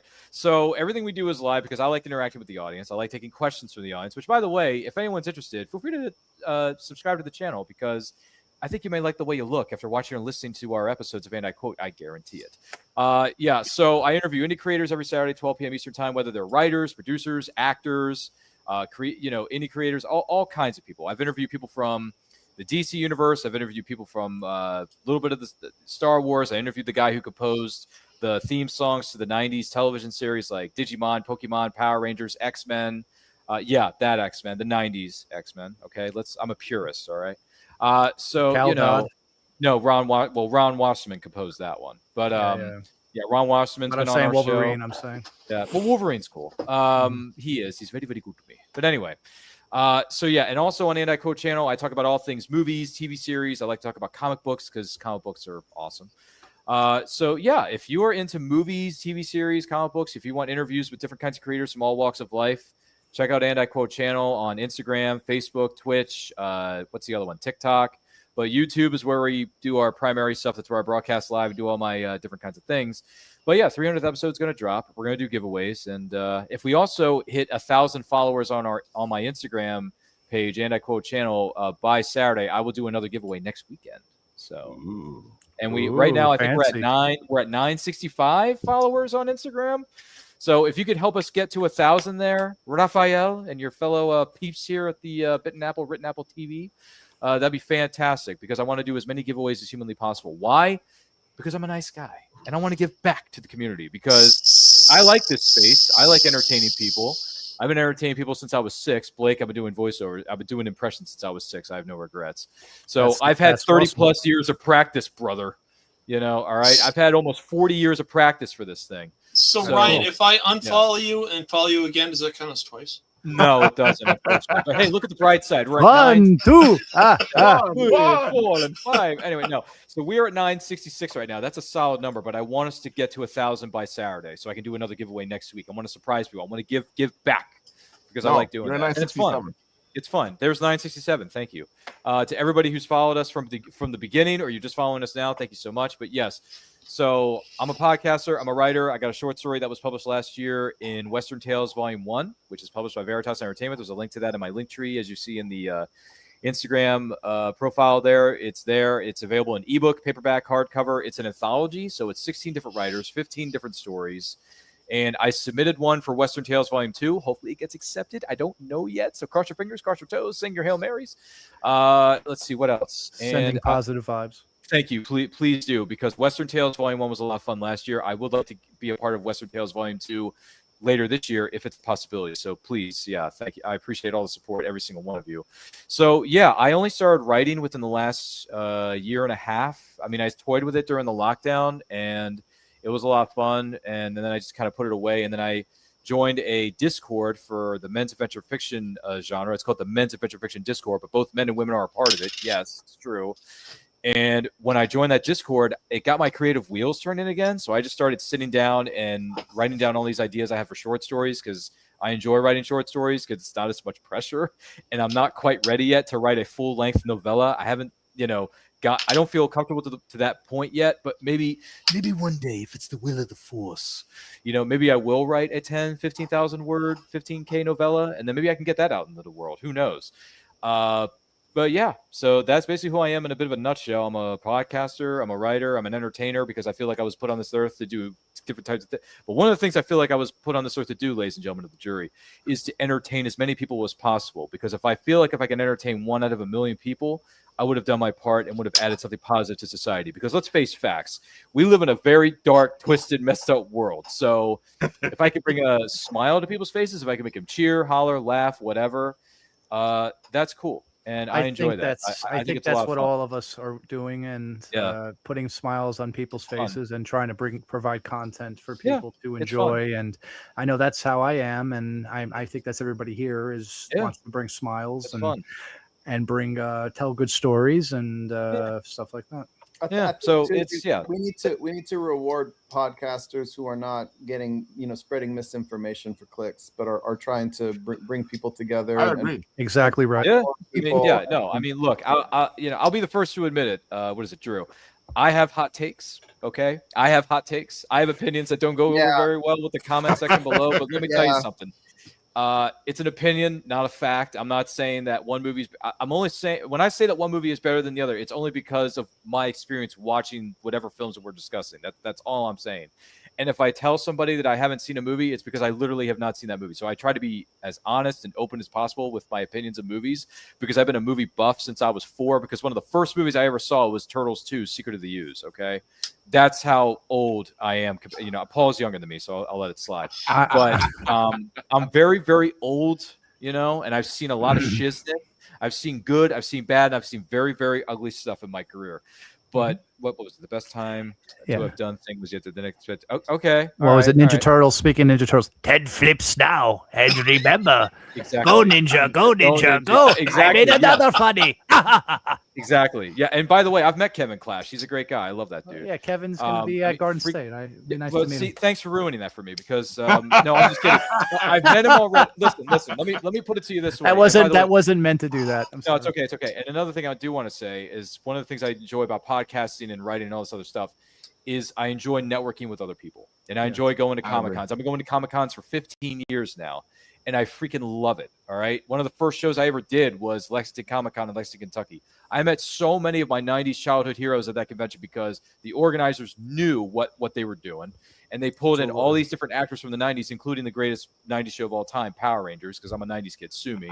So meeting all these legendary Rangers, it's like, holy crap. Like, I was a fan of this when I was 6, and now that I'm here all these years later, the inner 6-year-old is bursting with excitement, and that's okay. Listen, I'm pushing 40, and I'm willing to admit, I can still watch reruns of Power Rangers on YouTube all day and still get enjoyment out of it. Is it cheesy, horrible, bad, over-the-top stuff? When you look at it as an adult, yes, but... Well, they had last year at RetroCon. I think they had, what was it? Austin St. John was there. Austin was there last year, which I'm kind of bummed that I missed. Kimberly is going to be at Garden State. Yeah, Kimberly's going to be at Garden State. And well, that's just great. Okay. Who else? Who else is going to be there? Rub it in. That Ryan's not going to be at Garden State ComicFest, but everyone else at this table. It's the place to be, man. Paul, who we're looking at, great animation. Yes, and speaking of an awesome that's coming out in at the Garden State ComicFest. You got the Time Enforcers. Yeah. Shameless Plug with George. Yeah, I already signed up for your pre-launch page, man. I'm in. I appreciate that, man. Thank you so much. I am so pumped right now. It's unbelievable. I just we got our preview issues all ready to go. I'm actually bagging them up because I feel why give someone a comic that they're going to ruin before they get home? So they're going to be all bag and board, right? They'll probably throw mine out and put their like $20 comic they got from Marvel in there. So that's okay. At least I did something for them. But we got a bunch. They're going to go get it slabbed and graded. That's what they're going to do for Time Enforcers. I'm looking forward to getting my copy. I'm looking forward to getting my copy, Paul. So am I. I want to buy a copy. I'll send you a copy, Ryan. Don't worry about it. Just send me your address. I'll shoot you one. It's no problem. I have to go over and get a copy from the cover, professor. man. That cover is sick, though. It screams Maltese Falcon. It screams Casablanca. Yep. All rolled into one. Tight, baby. You understand what I'm saying?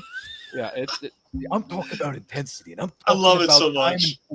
Yeah, Paul, I love it. I can't wait to get this in my mailbox. I really wish you were there, Ryan, because we got so much swag we're giving away. Not giving away, we're giving selling. Away. Yeah, I got like my little. I'm not calling them blip chips anymore. They're called chrono flips because it's time, right? So it makes sense to me. Got my little Inquisitor, and I got my little chronoliths. So we're gonna be selling these guys to go along with it. They're fun. They're little, fidget toys. It's kind of fun, right? Aww. And we also got, if you want to join our VIP circle, we've got packs of cards we're selling of 2 dossier cards that are exclusive before the Kickstarter launch. So these are not going to be available for sale after the Kickstarter launch. Either buy them now for $5 or you lose out. Then we got the game and then the book, and then we also the book we got you saw, right? And then we also have this is a great idea. Raphael gave me this. idea. I got these lanyards because we're going to be selling pins, so you guys can see this. Oh, we get these cool inspirational pins from all the characters. They're $4 a piece, 3 for 10, 6 for 20. So you can collect your pin collection, and you can put them on a lanyard that we'll be selling. With the lanyard, we're going to be offering 3 cards. One of them is going to feature a Time Enforcer's employee pass, so you can choose your favorite Time Enforcer. Why am I missing And then you get this? 2 other cards along with it. It's really cool because it's got a mag stripe on the back. So, I am so disappointed that I'm not going to be there right now. Ryan, send me your address. I'll send you a box. Don't worry. I love it. All right. All right. My sob story wins the day. I love it. Thank you. Well, I'll see you at RetroCon, or you got to stop at Eli. I am a capitalist, but I like to give stuff away. So it kind of spoils the whole Hey, point Paul, of you can capitalism. actually Right? give it to you can give it to Blake, and Blake, you don't have to waste any shipping because Blake can just take it with him. Oh, I just stop by the booth. I'll give you guys free stuff. I don't care. And I gotta walk over and go see the professor because him and I are homeboys. Exactly. And Drew, you got to buy yourself some tickets and come down to RetroCon and hang out with us, man. I would love to. Got to get down there. Oaks, PA is a hot spot for cons, man. Yeah, we get speaking of the professor will be there as well as Amelia Earhart. So 2 characters from the game. Oh, both of them. Yeah. Nice. And I'm not sure how long Amelia will hang out, but she'll be there for a while. So that's awesome. Nice. That's freaking awesome. And there's shout out to a lot of people that are going to be at Garden State. I saw the page. Forgive me if I miss a few people that I know that are going to be there. Let's see. We have Christy, who I haven't met yet, but we'll have to make that happen. Awesome. Holy Moly Media is going to be there. Keith Williams is going to be there. Enrique Lopez. Who else? Who else is going to be in Chris town? Mad. Who else? Nick Capote. I'm trying to see who else. Let me look here real quick. Shout out to a lot of other people because that's what I do. I think Hubert School is going to be there too. Hubert School is going to be there, and let's see, Chris Ivy. Let's see, Kim DeMuller is going to be there. Let's see. Let's look at some other people. Jim Starlin. That's kind of a big deal. Rick Parker, his wife Lisa. Aww. Who's Walt also Simonson's usually there with Louise too. They're great. Yeah. Mike Lilly. Let's see. Nicole. That's a huge amount. I think I met Keith Williams at Ocean City Comic-Con. He was a cool dude. Oh, I love Keith. He's a sweetheart. I love Keith, and he's wonderful. Yeah, he was very nice at Ocean City Comic-Con on the Eastern Shore of Maryland. He's a sweetheart. Let's see who else we have here. I like Keith Williams. Jeff Brennan. Mm-hmm. Who else do I know that's going to be there? And then also other people that are brand new. I look forward to meeting them as well. All the new talent. RC Young. She's awesome. Oh. My problem is, and Ralph will attest to this. It's like I'll walk away from my booth, and all of a sudden I got to like double back because people show up. Really that's a funny story. I'll tell you a funny story. I think I told Ralph this one. When issue 1 debuted at Garden State ComicFest, we had VIPs. I was talking to Ken, also another awesome artist. It was Sunday morning, and we didn't open yet. And then my mother calls me on my cell phone because she was helping me out on the table. She'll also be there at Garden State Comic Fest this year. So say hello to my mom, and shout out to my mom because she's awesome. And she was calling. I was talking to Ken, and she calls me on the phone and goes, "Get your 4-letter word there back here because you have a line for VIPs wanting to buy issue 1." So, and I want to say thank you to the really fans. Cool. Wow. So, thank you to the fans because I think all creators will say that, and artists. Without fans, you have nothing. And I want to say thank you to that. But that's my funny story. Speaking of what Paul was saying about people when you walk away, and I'm an avid person that is always walking away from my table because I just like to go see people and do things. So I have to stay by my table more often a little bit. Well, I just attribute that to ADD. That's my problem, but that's okay. Yeah. when this hasn't happened yet, but one of my plans for later on in probably 2027, if not 2028, once I get more stories under my belt and get the experience, hone my craft and all that kind of stuff, Blake. when I start tabling at shows, it's going to be so hard for me to stay at my booth because I'm probably going to know half the people who are tabling at whatever event I'm at because I'm friends with a lot of people, because that's what happens when you're a podcaster who goes to all these shows. You become BFFs with so many different people. It's insane. Oh yeah, absolutely. I've been very blessed myself. I've only been in the industry for, let's see, Ralph, how long have I been in the industry? Not that long. Oh, do you have a number on that? Probably like a year and a half. Yeah. Is it 18 months? Really? Yeah, and you got to remember, I met you at Urban Action Showcase before you were doing everything. Oh, yeah, because I come from a film and TV background. That's right. So you knew Blake before he was Blake. I got you. Yes, and shout out to also the people over for the ASIFA Hollywood, the Annie Awards. They put on an excellent thing every year. If you like animation, but yeah, and the Urban Action Showcase, which Ralph also does a lot of work with them, and Demetrius is awesome, and Molly. Show this off for Paul because he's a jack of all trades. Every time I look at this, I'm just like, but Los Angeles, Paul City of is Angels, awesome. 1947. The war is over, but the streets still feel like they're fighting somewhere, something sinister. That's Mayor awesome. stayed with the whiffs from Pan's 24, all you can eat blue plate special, hot asphalt, and bad intentions. Neon signs buzz and flicker, casting purple and green halos into the puddles.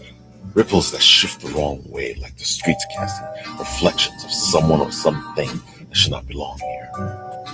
That's where you'll find me, Nick of Time, detective, time enforcer, and the guy they call when history's about to get itself into a knot. Some folks say I'm as tough as a $2 steak, and they're not wrong. But I've got a soft spot for the ones worth saving. The lost souls, the underdogs, the ones who never got their fair shake. I've chased crooks down back alleys, across oceans, and through centuries. And I've learned one thing. Time's got teeth. Bite the wrong way, and it'll chew you up quick and spit you right back out. But me? I keep my rules close, my friends closer, and my watch wound tight. Because in this city, and in this job, if you're not watching the clock, you're already out of time. Okay, so oh my god. I think I have to do a cartoon show out of time and just feature Nick of Time in it. It's just like I'm looking at this. It's like this has got to be a cartoon show. This is so freaking cool. And I think that was the talented guy who knows the guy from Bit and Apple TV. That's right. I don't know what you're talking about. Very talented individual. I forget the character actor's name, but I want to play the guy who just walks in and said, he was in Casablanca Multi-Strike. So he says, "You despise me, don't you?" Well, if I give you one, Peter. Well, that's not Peter Lorre, right? Peter Lorre. Okay, Peter Lorre. So Peter Lorre.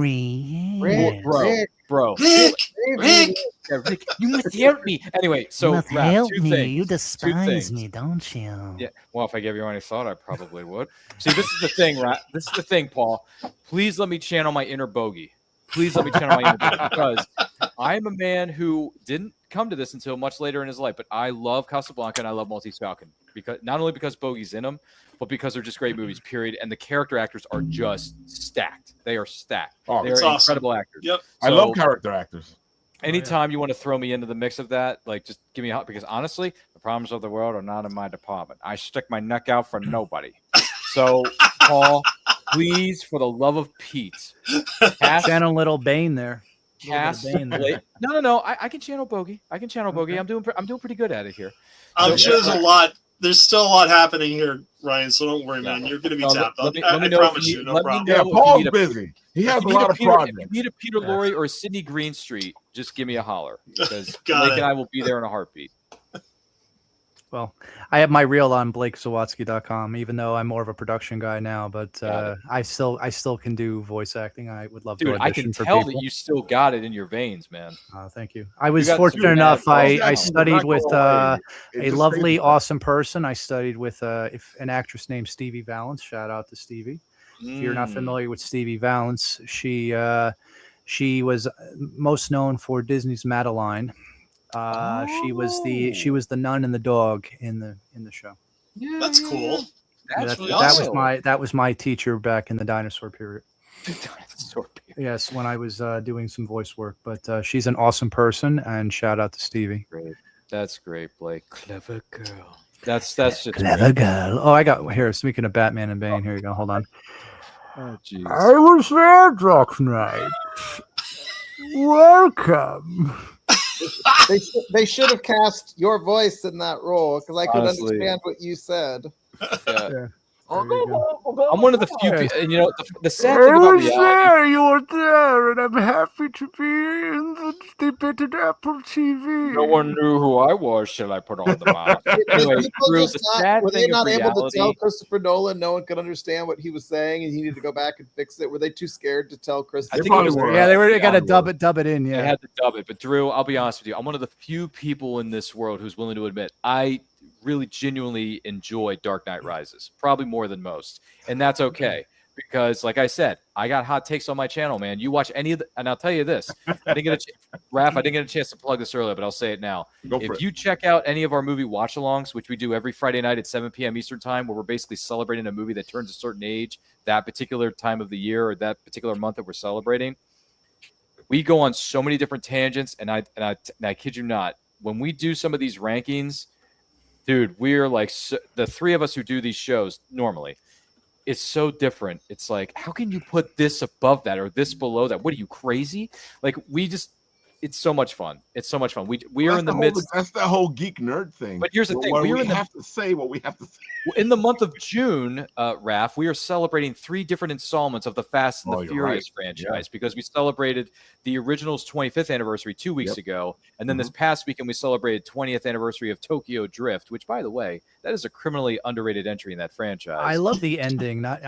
So many people have seen that movie, but I love the part with the cameo with Dominic Toretto. Yeah, he's like, I like the line when he goes over and he's like, I didn't know Han was into American Muscle. He was when he was riding with me. He loved when he's rolling with me.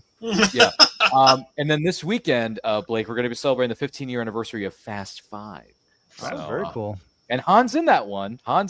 So check us out. And then in July, it's going to be what we call the month of summer blockbusters, Raph. Let me give you a preview. You mind if I give you a preview here as an exclusive here on this channel? Yeah, go for it. In July, we're going to be celebrating the 30th anniversary of Independence Day with Will Smith, Jeff Goldblum, and Bill Pullman, the greatest movie president of all time. Okay. Remember that speech, Raph. Remember the speech. Oh, I remember. And then the I was week watching after some of that yesterday. Damn right. And then the week. Sorry, I curse. I know. Family show. Sorry. I cursed a while ago. We can curse a while ago.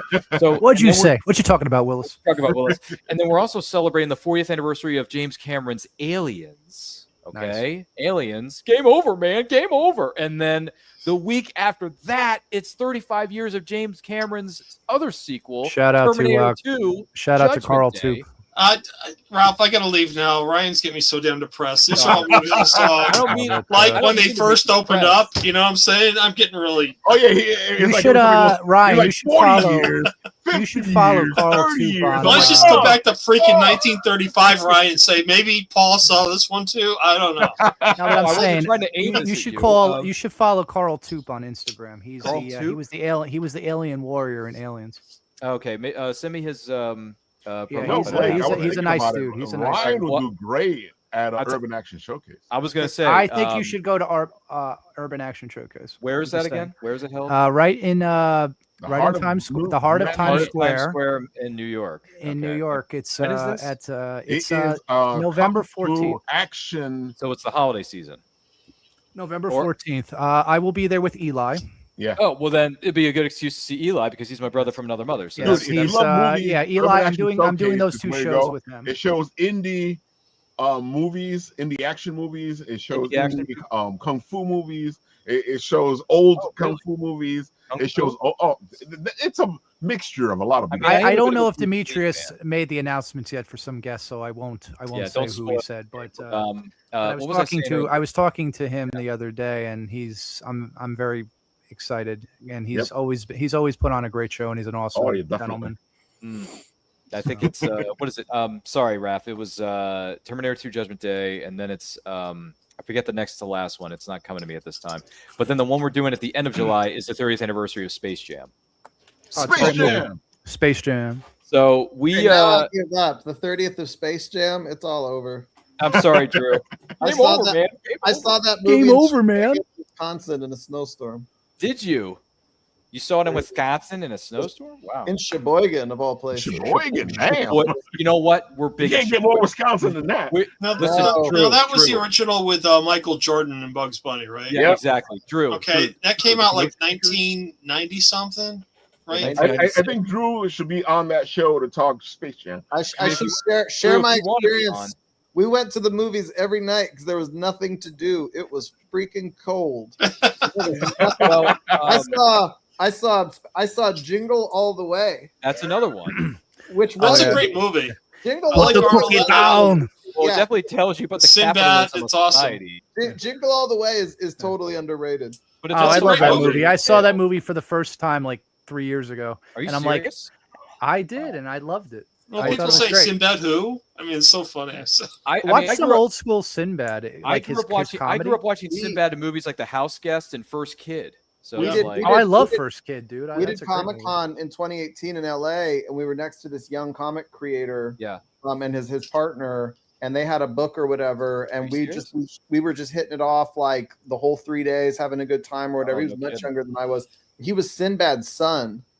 Oh wow! Royce was like building a following online as a filmmaker or whatever. But I mean, it was just really trippy because he was like 22 or 25 or something like that, and I didn't find out till after the show that was Sinbad's son. And Sinbad, I watched his stand up when I was a kid. Oh yeah. He was in the movie with Phil Hartman. The House Guest. The House Guest. Yeah, he was in The House Guest. Yep. And Jingle All the Way, and it's interesting because Sinbad he was big before you could just be big, right? Like to get on HBO and to get on Oprah and to do it without cussing, that was kind of his thing. Yep. Like and he was a nice guy in real life, when I was told too. He was very good to the fans, good to his peeps. Like I heard he was a nice guy during that time. I mean, he still is, but he's been through a lot of health issues in the last number of years. So but he's getting back on the horse. He's slowly but surely doing stand up again. He's teaming up with his family to do a lot of different projects, which is great. So yeah, Sinbad, brother. Like we grew up with you in the 90s. It was fun. It was great. Maybe before that, sorry. But those three movies. When I go back, because it's funny, Blake, I just rewatched First Kid like 2 weeks ago because I haven't seen it. Great movie, I love that movie. Minute. The kid is annoying as hell, but Sinbad makes it fun, and he's genuine about it. I like the mentor. I forget the actor's name. He was Sinbad's mentor, like the old school guy. He was also an Air Bud. I forget the actor's name. He was great. Steve Gualamini. I forget. He was also the voice of Rafiki in The Lion King. That's right. Yes. What was the show where Sinbad was like the chef? He was like the original South Park chef. It took place in a school. I didn't know he did that. And he was the cook. It was a college, and he was the cook. He was like the wise. He was like the wise man of the college. But he was. I can't remember the name of that show. But that was like big in the late '80s. That was a big show for a minute. Yeah, and he made a lot of cameos too on different television sitcoms. Oh, definitely. I would love to meet him and just talk with Sinbad a little bit. Oh, dude, I would talk his ear off. I never got a pleasure meeting him yet. Yeah, same here. I want to talk his ear off about First Kid, House Guest, and obviously Jingle All the Way, and how fun was it working with Schwarzenegger when he says, "Put that cookie down." You know, it's just. And Phil Hartman, he's like, "Oh, your wife's in the shower. Would you like you want me to go? No, put the cookie down. No. Schwarzenegger versus all the machines, whatever. Schwarzenegger versus Sinbad. It was great. Those are great memories. Man. They're great memory. And I watch Jingle All the Way every holiday season, like everyone else does, right? Blake, do you watch it every holiday season? I started putting it in the last few years. I started watching it. I bought it on DVD, and I usually pop it in, or I'll watch it. Like it was on Tubi. It was on Tubi this last holiday season, so I watched it then. Oh, this is a great comic book series, guys. Papa by Phil Russer to Philbo. I just saw Phil. It was nice. I'm very happy for him. He's doing good things. You want to talk about nice guys, supportive, hardworking, badass mamma jammas you don't want to mess with? This is a man who and Raph, I don't mean to steal your thunder here. Oh, no. You're doing my job for me, which makes me happy. Phil, I've known Phil Russer for almost, was it like 5 years, maybe 6, because we met during a lot of these people I've met during lockdown because we were locked away in our homes. So I went on this little thing called Facebook. Anyone familiar with that? And I went on these. Yeah, I still like that thing. Yeah. And I went into these different Facebook groups and started talking to all these different indie creators, like indie writers, indie publishers, all that kind of stuff. And we just kind of hit it off because I'm just that nice of a guy. And Phil was one of them. And let me tell you something. Phil is so driven and so passionate about what he's doing.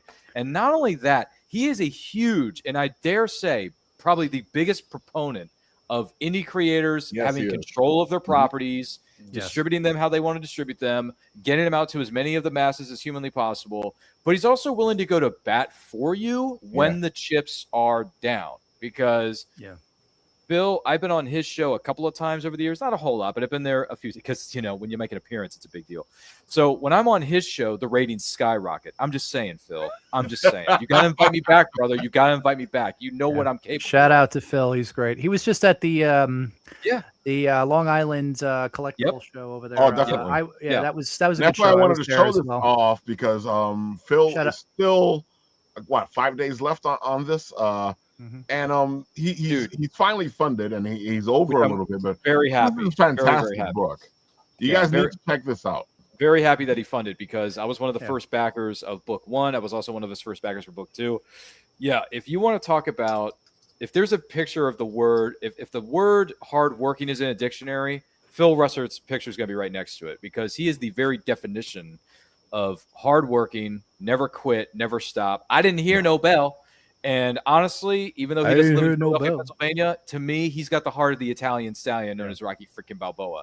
And I'm a big Balboa fan, but Phil is like the real epitome of getting up every day at 4 o'clock in the morning before anybody else, and grounding his thought process in is that no one will outwork him. No one. No one can touch him. So in the words of CM Punk, he is the best in the world. That's what I think of Phil Russert. That is what I believe about Phil Russert. And if you have not read Papa, then you got to get off your seats, get off your couches, get to those computers, get to those cell phones, and back this Kickstarter, because this guy knows how to get her done. And he also got ISO shout out. You got to check out Tragedy. That's every title he's ever worked on. Every title he's ever worked on. I like Tragedy because it's a bit different, but it's also about assassins, and I like it. Another thing I really like that he did was Withered. I think it's called Withered, right, Raph? Withered is not a deconstruction, but the battle between, with all due respect, heaven and hell, good and evil, heaven and earth, all this stuff. He took it in a bit of a interesting direction. And coming from someone who grew up in that sort of environment, and I don't, by the way, this is nothing against anyone's belief system. I'm just saying the environment I grew up in. It is very, it's just intriguing to read and dive into. Yeah. And I'm glad that I have a paperback, and I have a paperback cover, or not paperback, a paperback version of Withered, the book story. He did the little book, He did the book, right, Raph? And then I also have the comic book that's in the Philbo Omnibus. Exactly. If you back the kicks, do you remember that one? The Philbo Omnibus is one big ass sandwich. Okay, it's a great big 90s omnibus sandwich type of thing. It's got so many crazy one last thing here, folks, because we are about to head out. Our friends at Emberglow and the Kids Table have this beautiful book here. I'm going to let them tell you yourselves. Step into the kingdom of Abalian and begin your family's first great Dungeons and Dragons adventure. Become great heroes, explore forgotten ruins, uncover ancient mysteries, meet strange and lovable creatures, and battle fearsome monsters. Secrets of Enderil is a learn-as-you-go RPG created for parents, kids, and curious first-time players who want to create a shared storytelling experience. The adventure unfolds naturally as you play, with only a few pages of reading to get you started.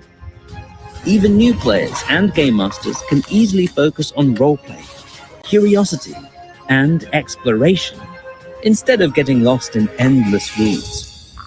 We'll introduce you to core game mechanics organically through the adventure itself, so you never lose your immersion in the story. Your players will take on exciting challenges and learn about making meaningful choices with real stakes. We've carefully balanced this with a fail-forward style of play that rewards creativity instead of punishing mistakes or unlucky rolls. And by the time your first adventure comes to an end, it feels like the beginning of many more stories still waiting to be told. Together. Gather your party. Your story starts now. The Adventure Guide. Secrets of Endurin. Folks, go check it out. Amazing game. You want a beginner game, that's it. If you want to show your kids how to play D&D, that's the game to go with. They're doing really well, actually. But, you know, it's always great to share all these beginner things, especially with D&D, because D&D sometimes has an hard in. And it's always great to find something where you can get an easy in. With that, we at the end, I already knew we were going to have a major geek out today. Folks, I hope you had fun. Go check out Drew, go check out Ryan, go check out Blake, go check out Paul, especially at Garden State ComicFest, and go check out George and support the Shameless Plug, because you see what we did there. We did a shameless plug for everybody. Because everybody wins on this show. That's right. Exactly. Everybody wins the Showcase Showdown. With that, I'll do what happens creators. on this show. Yeah, you guys are all great. I support all of you.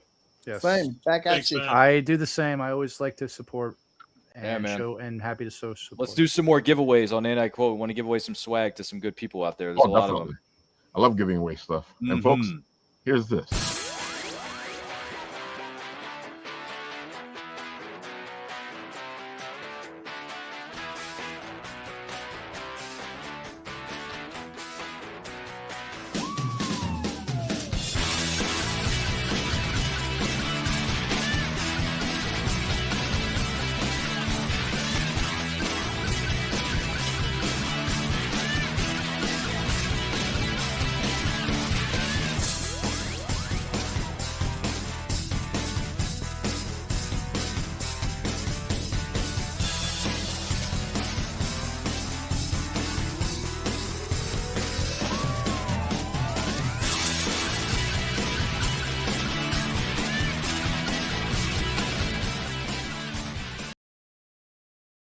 Come say hi to us at Garden State